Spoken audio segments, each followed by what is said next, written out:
ইন্নালিল্লাহ। হায় হায় রে, এতটুকু পানি। এই কাঠুনিতে সব এই কাপড়ের জিনিসপত্র, এই যে রান্নাঘরটা সব পানি।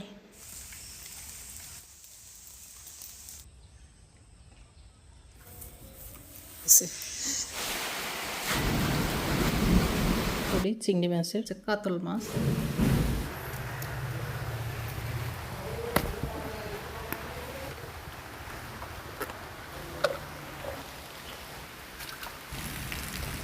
হঠাৎ করেই বাড়ি চলে যাচ্ছি একদিনের সফরে। বাড়ি গিয়ে কি দেখেছি, দেখে যেটা আমার কলিজা উল্টে গেছে এবং শরীরের কাঁপন ধরেছে, সেটাই থাকছে আজকের ভিডিওতে।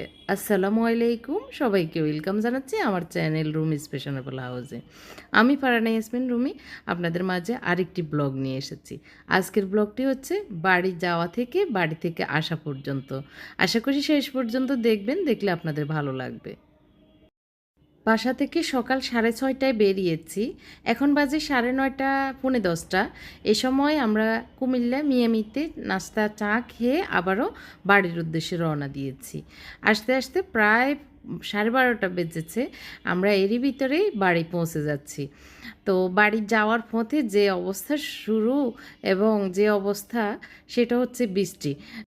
বাসা থেকে বের হওয়ার সময় যে তুমুল বৃষ্টি শুরু হয়েছে, এখনও পর্যন্ত বন্ধ হয়নি। মাঝখানে যে বিরতি দিয়েছি, ওই যে হোটেলের ছাতাওয়ালারা এসে ছাতা দিয়ে হোটেলে নিয়েছিল। ভিডিওতে দেখতে দেখতে মনে হচ্ছে 1 মিনিটে বাড়ি চলে এসেছে, আসতে কিন্তু প্রায় 4.5 ঘন্টা 5 ঘন্টা লেগেছে। বাড়িতে এসে দরজা খোলার জন্য অপেক্ষা করছে আমার হাজব্যান্ড, চাবি তো আমার কাছে। বাড়ি যদিও পুরুষের, কিন্তু চাবিটা আমার। তো অপেক্ষা করছে চাবির জন্য। আমি চাবি বের করতে একটু সময় লেগেছে। এই তো বিসমিল্লা পড়েই ঘরে ঢুকলাম। ঢুকে একটু প্রথমেই পরিদর্শন করছি ড্রয়িং রুমটা। কিছুদিন আগে আমি বাসা থেকে পুরনো কিছু ফার্নিচার এবং গাছ পাঠিয়েছি, সেটা শুরুতে দেখে নিলাম। ড্রয়িং রুমে এগুলি রেখে গিয়েছিল। তো দরজা খুলে ডানে বামে তাকাতে যেটা আমার নজরে পড়লো, ইন্না লিল্লাহ, কি ব্যবস্থা রাখার নাই যে কইছিলাম এবার। উনি তো জানেন না কোথায় কী হয়েছে। ফানি যাওয়ার রাস্তা ঠিকই আছে, কিন্তু পথটা হলো উল্টা। যেদিকে ফানি যাওয়ার পথ আছে সেই দিকে উঁচু, আর যেদিকে পানি জমে আছে সেই দিকে হচ্ছে নিচু। আর আমি ফাঁ দিয়ে দেখছি পানির পরিমাপটা কতটুকু, দেখতে পাচ্ছেন কতটুকু পানি। এটা তো হচ্ছে নিচের অংশের দেখাটা, উপরে গেলে কি হবে সেটা অপেক্ষায় থাকেন, আমিও ছিলাম। এই যে পুরো রান্নাঘরটা, এটা আমাদের নতুন রান্নাঘর। এই রান্নাঘরে যে পরিমাণে পানি ঢুকেছে, সেটা ওই যে মনে হচ্ছে আর কি, এখনও বুঝতেছি না, দরজার নিচ দিয়ে পানি ঢুকেছে। এই যে পানি যাওয়ার পথ, এই পথটা হচ্ছে উঁচু, আর যেদিকে জমে আছে সেটা হচ্ছে নিচু। তার কারণ কি জানেন? ওই যে টাইলস মিস্ত্রি যখন টাইলসের কাজ করেছিল, তাদেরকে বারবার বলেছিলাম স্লোপ দিতে জালির দিকে, ওরা দিয়েছে। আসছি, আসার পরে দেখতেছি এই বারান্দা দিয়ে মেবি পানি ঢুকে পুরো গড় একদম সাগর, একদম সাগর হয়ে গেছে। এদিকে এই রুমটা অবস্থা দেখেন, পুরা মানে আমার পা পুরোটা ডুবে যায়। এই যে এতটুকু পানি, পুরো রুম ভরা। এই যে সব যা ফার্নিচার পুরনো, এগুলো সব নষ্ট হয়ে গেল। আরে এটা মনে হয় আরও কয়েকদিন আগে, 1 সপ্তাহ 10 দিন আগে একটা বৃষ্টি হয়েছিল, তখন যে ঢুকছে। এই যে রান্নাঘরটা সব পানি। এই রে, এই রুমের কী অবস্থা? এই রুমে নিশ্চয় পানি ঢুকছে, দেখি।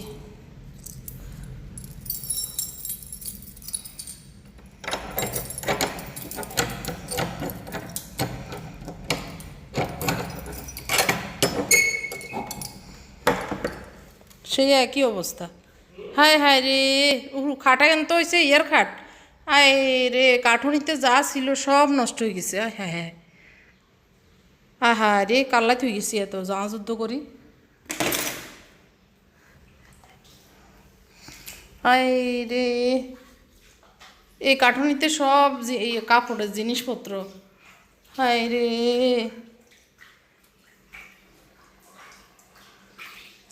হায় হায় হ্যাঁ,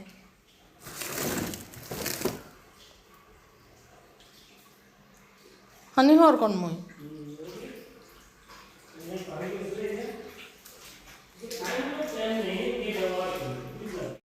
শুরুতে যে বলেছিলাম কলিজা উল্টে গেছে, কেন উল্টেছে তা দেখতেই পেরেছেন।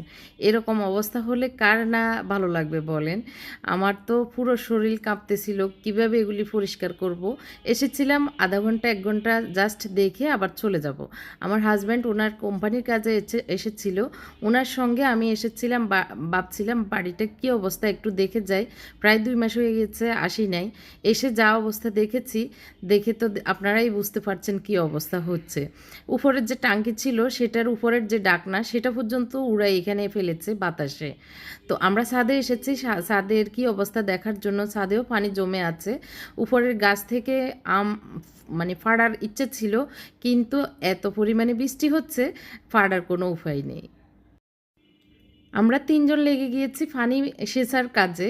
আমার হাসব্যান্ড যদিও বেশিক্ষণ থাকতে পারবেন না, উনি যে কাজে এসেছেন উনি চলে যাবেন। তো আমি এবং আমাদের যে কেয়ারটেকার মানে পাশের বাড়ির হোসেন ভাই, উনি সহ করতে হবে।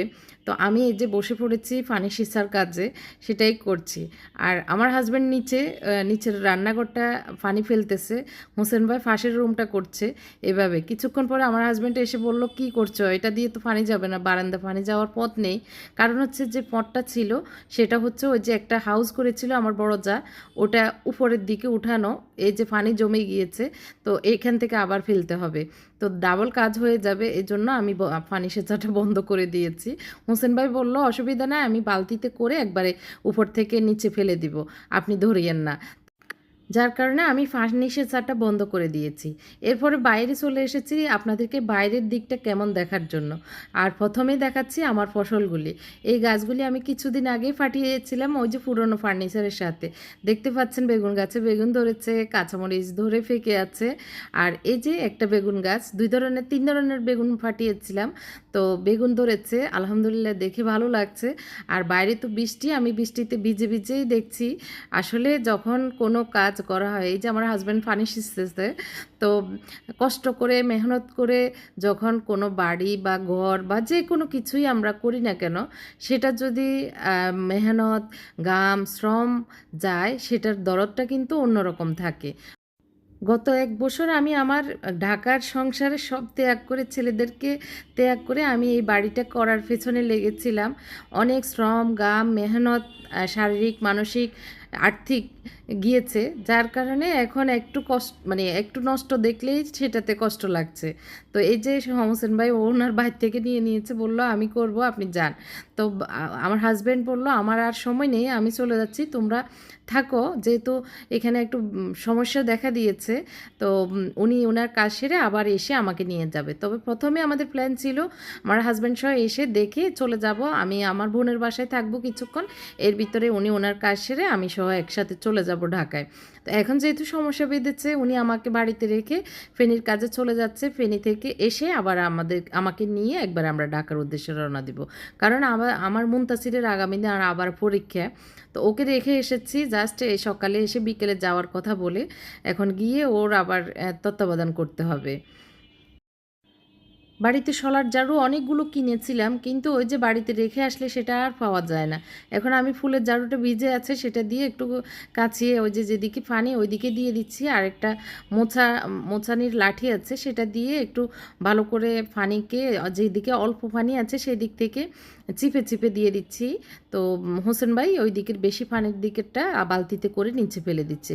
এদিক দিয়ে ঠান্ডা এবং মানে যে টেনশন পেরেশানিতে ছিলাম, এটার ভিতরে আমার মন চাচ্ছে ১ কাপ গরম গরম চা খেতে। চায়ের অ্যারেঞ্জমেন্টটা বাড়িতে আছে, এজন্য আর চা খাওয়ার কোনো বাধা নেই। আমার হাসব্যান্ড মিস্ত্রিকে ডেকেছে, রাজমিস্ত্রিকে। ও এসেছে, ওকে দেখাচ্ছে কিভাবে পানি আসলো আর সেটার সমাধান কিভাবে করা যায় সেটা কথা বলতে। এর ভিতরে আমি চা এনেছি, চা মুড়ি দিয়ে খাচ্ছি আর কি। প্রথমে একটু খেয়ে নিয়েছিলাম, বাকিটা এখন খাচ্ছি।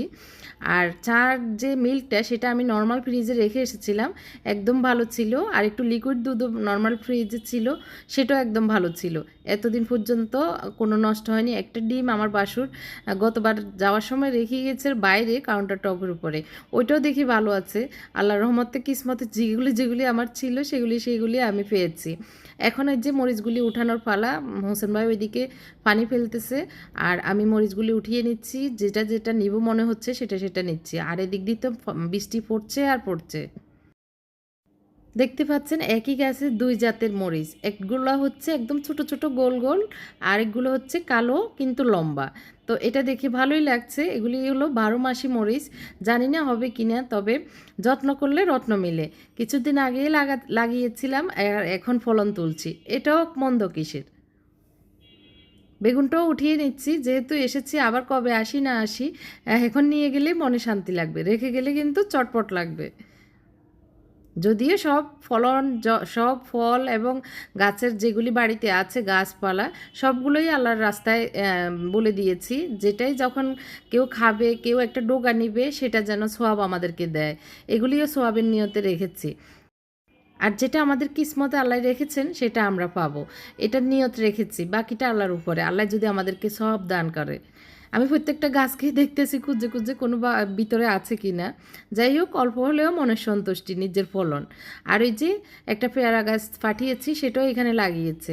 পেয়ারা, আম, সফেদা, তারপরে জাম্বুরা এগুলি ফাটিয়েছি, এগুলি লাগিয়ে দিয়েছে। কোথায় কোথায় লাগাতে হবে আমি ফোনে হোসেন ভাইকে বলে দিয়েছিলাম, উনি ওইভাবে লাগিয়েছে। এটা হচ্ছে দোতলার ছোট্ট একটা খোলা বারান্দা আছে সামনের দিকে, সেটাতেও পানি জমে আছে। এই যে সব পাতাগুলি ড্রেনের মুখের জমে আছে, এই জন্য পরিষ্কার করে দিচ্ছি। কিন্তু পাইপের ভিতরে কিন্তু কাগজ জমে আছে। পরে আমি খুন্তি এনে গুঁতে দেওয়ার পরে পানিগুলি পড়েছিল। তো এই যে দেখাচ্ছি কি সুন্দরভাবে নিচে পড়ছে। এখন হচ্ছে কারেন্ট নাই, আমাদের ফ্লোর মোছা শেষ। জাস্ট একটু হালকা গায়ে গায়ে পানি আছে, মানে পানির যে স্রোত ছিল সেটা কমে গেছে। এখন মুছে ফেলার পরে পানি ভিজা ভিজা আর কি। তো এটা বাতাসে, এদের দরজা টরজা সব খুলে রাখছি, বাতাসে শুকিয়ে যাবে। আর আপাতত আমরা এইভাবে একটা প্রোটেকশান দিয়ে রাখছি আর কি। আল্লাহ ভালো জানে বাকিটা। যে পরিমাণে পানি ছিল, পানি ফেলে দেওয়ার পরে এইভাবে আমরা মুছে দিয়েছি, বাতাসে এখন শুকাবে। দেখতে পেরেছেন একটা পর্দা লাগিয়েছি, সেটা পর্দা না, ওটা হচ্ছে প্লাস্টিক। বারান্দার বাইরের দিকে প্লাস্টিকটা লাগানো হয়েছে রাজমিস্ত্রি আলমগীর এবং হোসেন ভাই সহ মিলে ওনারা। তবে ওখানে বারান্দার উপরে একটা সানসেট দেওয়ার দরকার ছিল, রাজমিস্ত্রি বলে দেয় নাই, যার কারণে বাইরে থেকে পানি ভেতরে আসতেছে। তো ওইটা ঠিক করার জন্য আলমগীরকে ভালো করে বলে দেওয়া হয়েছে আমার হাজব্যান্ড। সব খাটে উঠে ফেলছি। এখানে অনেকগুলো কার্টুন ছিল, এখানে কার্টুনগুলোকে এখন এই যে এখানে নিয়ে গেছি। এখানে কার্টুন নিচে পুরোটাই ভিজা।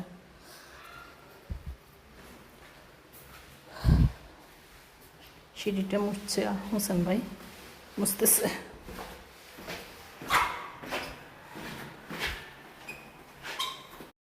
উপর দিকে মোছা শেষ। হোসেন ভাই নিচের অংশটা পানি আগেই ফেলেছে, এখন জাস্ট মুছে দিচ্ছে। তো আমিও একটু হেল্প করার জন্য নিচে নেমে গিয়েছি। এভাবে একটু লাঠি দিয়ে মুছে, লাঠি থেকে পানিটা ফেলে দিলেই সুন্দরভাবে মোছাও হয়ে যায়। তো এই জন্যই নিচে চলে এসেছি। এই রুমে তো পানি আসার কোনো ইয়ে নাই, চান্স নাই। আজকে আমার বাড়ি আসাটা যে কত উপকার হয়েছে আপনারা দেখেই বুঝতে পেরেছেন। আজকে যদি না আসতাম আমার সব জিনিসপত্র একদম ধ্বংস হয়ে যেত। এটা আল্লাহ পাকের অনেক বড় রহমত, এবং আল্লাহ আমাকে যদি না মনের ভিতরে দিত তাহলে আমি কোনো মতে আসতে পারতাম না। আমার হাজব্যান্ড আসছিল, তো উনি আমার বড় ছেলেকে সাথছিল। আমার কথা তো মাথায় আনে নাই, যেহেতু মুনতাসিরের পরীক্ষা। তো আমি নিজেই বললাম আমি যাই, বাড়ির কী অবস্থা একটু দেখে আসি কষ্ট হলেও। তো আশাটা যে কত মঙ্গলজনক ছিল আসলেই বলে বোঝাতে পারবো না। আমি আল্লাহর শুকরিয়া আদায় করছি। দেখতে পাচ্ছেন এক উসিলে কিন্তু পরিষ্কার হয়ে যাচ্ছে। তো পরিষ্কার পরিষ্কার হওয়া এটাও একটা কাজ হয়ে গেল। আমি বাগানের দিকে এসেছি, বৃষ্টি কিন্তু পড়ছে মাথার উপরে। পুকুরের পানি কিছুটা ভরেছে, এখনও কিন্তু আরও ভরতে হবে। একদম তলানিতে ছিল, এখন কিছুটা ভরেছে। কাঁঠাল অনেক ধরেছে, বড় হয়েছে। আর এই যে আম গাছটা, এটা আমি ঢাকা থেকে পাঠিয়েছিলাম। এই যে জাম্বুরা গাছটা, এটাও কিন্তু নতুন বাসা থেকে পাঠিয়েছিলাম। আর হচ্ছে নিচে আম পড়ে একদম এই যে অনেক আম ফাটা ফাটা পড়ছে। আজকে ফাটার খুব ইচ্ছে ছিল, ফেড়ে বাসা নিয়ে যাব, কিন্তু কোনো উপায় নেই, গাছ ভিজা, অত বড় লগই নেই। তো যার কারণে আমের উদ্দেশ্যটা ছেড়ে আসতে হয়েছে। পেয়ারা গাছে কিন্তু অনেক পেয়ারা ধরেছে, এটা আমার বাসা থেকে পাঠানো। আর যেই অবস্থা দেখতে পাচ্ছেন, বৃষ্টি পড়তেছে, যে তেজপাতাটা আগেই পাঠিয়েছিলাম, নিয়ে এসেছিলাম, ওইটা লাগিয়েছি। এই যে তেজপাতা ধরেছে অনেক, ভাবছি আজকে তেজপাতা কিছু নিয়ে যাব যদি মনে থাকে। তো আর হচ্ছে গতবার আমি এখানে হচ্ছে এই যে কলা গাছটা এখন সুন্দরভাবে বড় হচ্ছে। কলা গাছ এতদিন একটু মেরেঙ্গা টাইপের ছিল, এই যে এইখানে বড়ই গাছের জন্য এখন বড়ই গাছের সব ডাল কেটে ফেলছে, যার কারণে আলো হয়ে গেছে একদম। এখানে 2টা কলা গাছ দিয়েছি, এগুলো সাগর কলা, আর একটা কচু গাছ দিয়েছিলাম, এটা একদম মরে গেছে, এখন আবার নতুন করে পাতা বেরিয়েছে। এটা হচ্ছে আলু গাছ।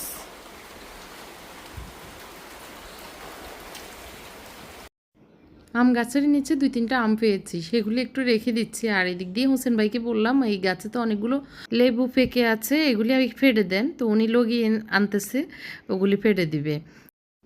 তো আমি এখনও নামাজ পড়িনি, লেবু পাড়া শেষ হলেই ঘরে গিয়ে নামাজ পড়বো। আর এদিক দিয়ে আমার বোন কাঁঠাল রান্না করেছে, কাঁচা কাঁঠাল, ওটার জন্য বারবার বলতেছে চলে আয় চলে আয়। আসলে ওইদিকে আর যাওয়ার সময় নেই। যদি প্রথমে এসে দেখে চলে যেতে পারতাম, তাহলে ওখানে গিয়ে আমার বোনের কাছে দুপুরের খাবারটা খেতাম। পাশের বাড়ির আপায় খাবার দিয়ে গেছে।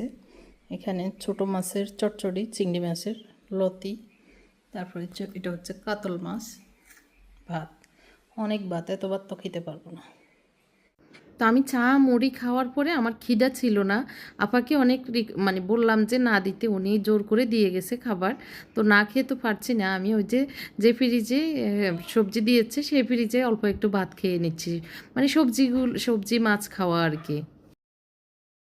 পুরো বাসা এখন শুকিয়ে গেছে, এখন বাজছে 4:45।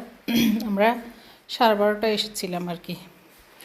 তো মোছামাছির পরে শুকিয়ে গেছে, আমি জানলাগুলি খুলে দিয়েছিলাম, এখন আটকাই দিয়ে আমরা একটু পরে চলে যাব আবার। আমার হাজব্যান্ড চলে গেছে, উনি যে কাজে আসছে ওই কাজে।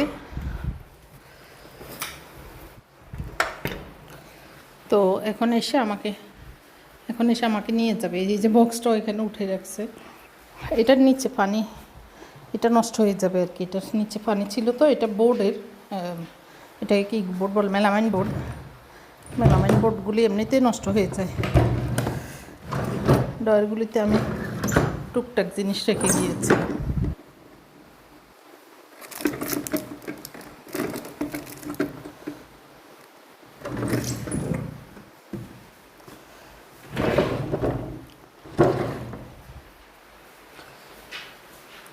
এখন আটকিয়ে দিই বারান্দার দরজা টরজা সব। ছিল অবশ্য হয়ে গেছে, পরিষ্কার হয়েছে, মানে আসাতে ওই যে মোছামাছি হয়ে গেছে।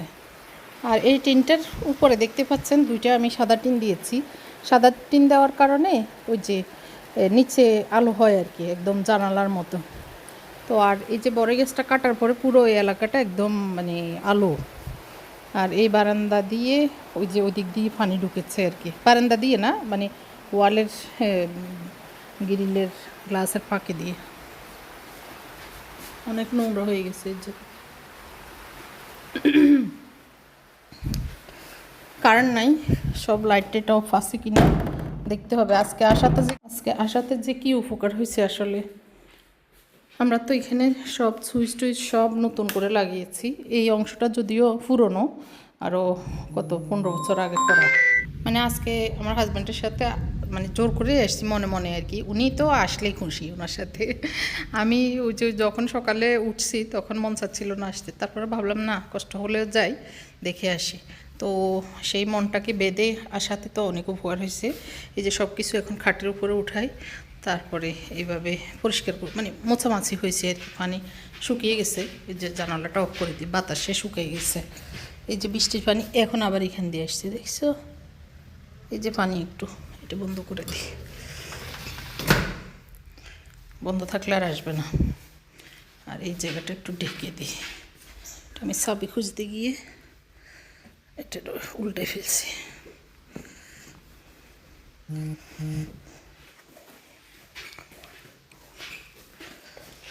এই বারান্দা দিয়ে সব পানি ছিদ্র দিয়ে চলে গেছে। এটা ছিদ্র থাকার কারণে উপকার হয়েছে পানি যাওয়ার।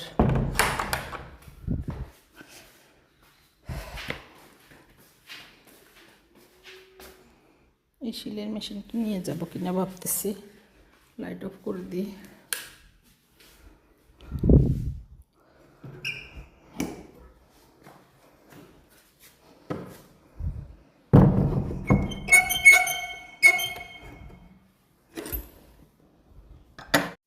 এদিক দিয়ে ১ কাপ চা খেয়েছি রান্নাঘরে, অথচ কত কিছু ধোয়া লাগতেছে। তো এগুলি ধুবো, কিন্তু ওই যে একটা কল ভেঙে যাওয়াতে পানি সব ওই কল দিয়ে চলে যাচ্ছে। আমি যে 5 ফিটারের মিস্ত্রি আছে তাকে ফোন দিয়েছিলাম, ও ধরতেছে না, যার কারণে ওইটা আর দেখানোর সুযোগ হচ্ছে না।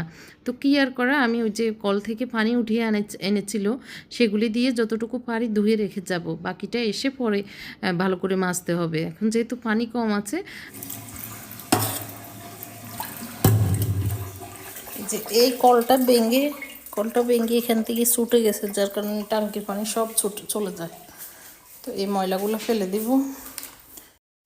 কাউন্টার টপের উপরে পরিষ্কারই আছে, আর এখন যতটুকু ময়লা হয়েছে সেগুলি পরিষ্কার করে রেখে যাচ্ছি, না হয় পরে আসলে কিন্তু অনেক অপরিষ্কার লাগবে দেখতে, এই জন্যই। আর এই বক্সে টুকটাক যেগুলি অপরিষ্কার ময়লা আছে এগুলি ওই যে একটু কার্টুন আছে ওইখানে, এগুলি সহ বাইরের দিকে ফেলে দিব। তো টিস্যু দিয়ে ভালো করে মুছে নিচ্ছি। এই তো এভাবে করে আজকের এই সময়টা আমরা 12:30 থেকে প্রায় 5টা পর্যন্তই ছিলাম। আর আমি সব বিচক্ষণতার সহিত দেখছি কোনো লাইট, ফ্যান, তারপরে দরজা জানালা খোলা থেকে যাচ্ছে কিনা। তো কাউন্টার টপের সামনের যে কার্টুনগুলো রুম থেকে এনেছি সেগুলি আমি টেনে একটু সরানোর পরে অনেকগুলো পানি বেরিয়েছে, সেটা আবার পা দিয়ে একটু মুছে যাচ্ছে, না হয় ফ্লোর দাগ দাগ হয়ে যাবে। কার্টুনের যে পানিটা ওইটা একটু হলদে কালারের হয়েছে। যতটুকু পেরেছি গুছিয়ে নিয়েছি, আমি বোরকা পরে নিয়েছি, এখন চলে যাচ্ছি। লাইন খুলে দিয়েছি, ফ্রিজের লাইনটা চলতেছে, কারেন্ট নাই জন্য বোঝাও যাচ্ছে না। হ্যাঁ, লাইন দেওয়া আছে। ওয়াশিং মেশিন লাইন অফ করে দিয়েছি। আর হচ্ছে আটকিয়ে দিয়েছে।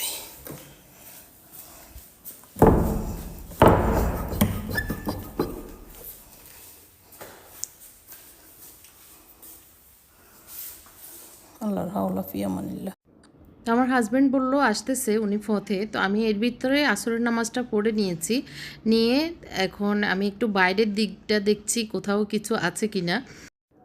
এই সময়টা মানে আরেকটু আগে থেকেই বৃষ্টি বন্ধ হয়েছে, তো ভাবছি যদি আমটা ফাড়ানো যেত তাহলে ভালোই হতো, কিন্তু কি আর করা, কিসমতে যেটা নেই সেটা নিয়ে আর ফাড়াফাড়ি করে লাভ নাই। এই যে অপরাজিতা গাছটা আমি বাসা থেকে এনেছি, সেটা ছোট্ট ছিল, একদম মরা মরা ছিল, আর এখানে এনে লাগাতে এটা অনেক বড় হয়েছে। আর আমি উপর থেকে 3তলা থেকে একটা রশি ফেলেছি, সেটা দিয়ে উপরের দিকে চলে যাচ্ছে। আর এদিকে পিছনের দিকে যে একটা মেহেদি গাছ আছে ওইটা একদম নুয়ে পড়েছে, তো ভাবলাম যে ওইটা থেকে মেহেদিগুলি নিয়ে যাই, বাসায় গিয়ে একটু হাতে মাথায় দিব, তাহলে উপকারে আসবে আর গাছটাও ভালো থাকবে। আর এদিক দিয়ে লেবু গাছ থেকে অনেকগুলো লেবু পেড়েছে, একদম ফাঁকা ফাঁকা লেবু, সেগুলিও নিয়ে যাবো ইনশাল্লাহ। আর দেখতে পাচ্ছেন মেহেদি গাছটা মনে হচ্ছে সেজদা দিচ্ছে, তো এখান থেকে ওকে একটু উদ্ধার করব ওর পাতাগুলি নিয়ে। পাতা এবং পানির কারণে ভার হয়ে একদম নুয়ে পড়ছে, তো পাতাগুলি নেওয়ার পরে ও হালকা পাতলা হয়ে যাবে আর উপরের দিকে উঠে যাবে, এর জন্য পাতাগুলি নিয়ে নিচ্ছি আর কি। আর পাতাগুলি অনেক বড় বড় হয়েছে, এই যে খুবই সুন্দর লাগছে উঠাতে। তো আমি কিসে নিব খুঁজে পাচ্ছি না কোনো কিছু, তো আপাতত কাগজ পেয়েছি, কাগজের উপরে রেখে দিই, পরে দেখা যাবে কিভাবে নেওয়া যায়। তো আমি এখন এই গাছ থেকে সবগুলো মেহেদি উঠিয়ে নিব, ভালোই লাগছে। আমার হাজব্যান্ড আসার পরে যাতে সময় নষ্ট না হয় সেজন্য আমি বোরকা পরে একদম প্রস্তুত, আসার সাথে সাথে যেন গাড়িতে উঠতে পারে, কারণ অনেক রাত হয়ে যাবে, সকালে আবার উঠে মুনতাসিরকে স্কুলে নেওয়া অনেক কষ্টের হয়ে যাবে এর জন্য। যাই হোক, মেহেদি উঠানো শেষ, আমি এখন মেহেদিগুলি জমাট বেঁধে নিয়েছি, অনেক সুন্দর লেগেছে আমার কাছে। আর দেখতে পাচ্ছেন গাছটাও উঠে মাথা উঁচু করে দাঁড়িয়ে গেছে, নিচের অংশেরগুলো নিলাম না, উপরেরগুলোই নিয়ে নিয়েছি।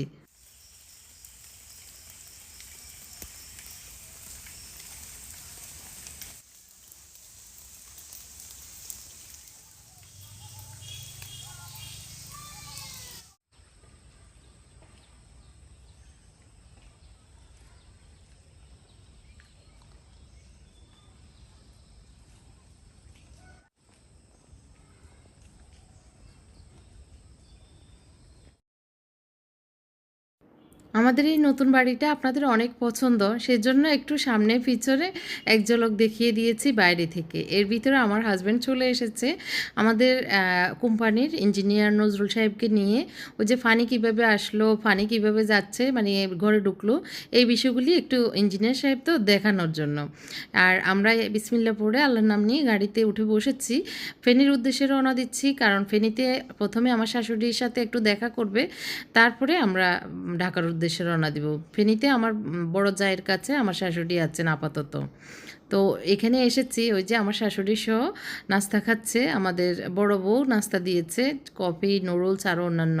এই ছিল আমার আজকের ব্লগ। কেমন লেগেছে কমেন্ট করে জানাতে ভুলবেন না। আজকের এই বিপদ আপনাদের সাথে শেয়ার করবেন, শেয়ার করলাম, দোয়া করবেন, দোয়া করতে